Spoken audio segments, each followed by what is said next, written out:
అధినేత పవన్ కళ్యాణ్ గారు. మా ఎజెండా ఒకటే, గత ప్రభుత్వాలు 9.5 సంవత్సరాలు పాలించిన ఈ రాష్ట్రానికి మనకి ఏం చేసిందని. ఎందుకంటే 2014 నుంచి 2026 వరకు 24 లక్షల కోట్ల రూపాయలు బడ్జెట్ ప్రవేశపెట్టింది. దాంట్లో ఉద్యమకారుల గురించి ఒక 1000 కోట్లైనా పక్కన పెట్టింది. ఇది మా ప్రశ్న.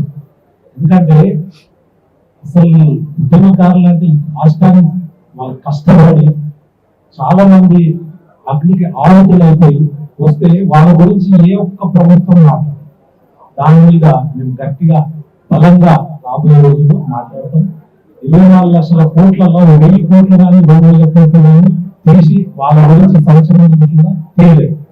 అదేవిధంగా మన ప్రొఫెసర్ జయశంకర్ గారి విగ్రహం ఇక్కడ బెంగళూరు కానీ ఇక్కడ ఆ 12 నెలలకు పెట్టడానికి ఎవరికైనా ఆలోచన వచ్చిందా? అదేవిధంగా శంకరమ్మ గారు పోటీ చేస్తే ఎమ్మెల్యే చేయొచ్చు, అక్కడ ఏమైనా చేయగలిగిందా?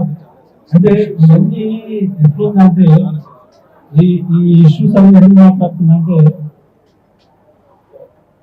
ఈ రోజు మీ పార్టీ అనగానే చాలా మంది మళ్ళా ఒక ప్రాంతీయ ఉద్దేశాలు తెచ్చుకోవడానికి ప్రయత్నం చేస్తుంది. కాబట్టి వాళ్ళు ఒకసారి ఆత్మ పరిశీలన చేసుకోవాలి. నేను దాని గురించి ఫైట్ చేస్తున్నాను. అదేవిధంగా జనసేన పార్టీ రాబోయే రోజుల్లో బలంగా నిలబడుతుంది. ప్రతి కార్యకర్తకు కానీ తెలంగాణ ప్రజల్లో ఎవరికి ఏ సమస్య వచ్చినా కానీ ప్రభుత్వం దృష్టికి బలంగా తీసుకెళ్తాము. ఎక్కడ కూడా లొంగకుండా ఆ ఒక్క ప్రభుత్వాన్ని మేము నిలదీసి ఆ ఒక్క సమస్యను పూర్తయ్యేలాగా ప్రయత్నం చేస్తున్నామని తెలియజేస్తున్నాము.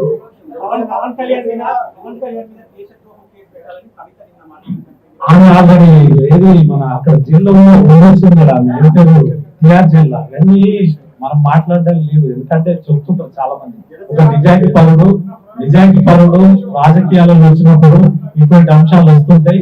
దాని గురించి మేము అంత స్పందించాల్సి ఉంటుంది. అది వేరే విషయం, ఇది వేరే.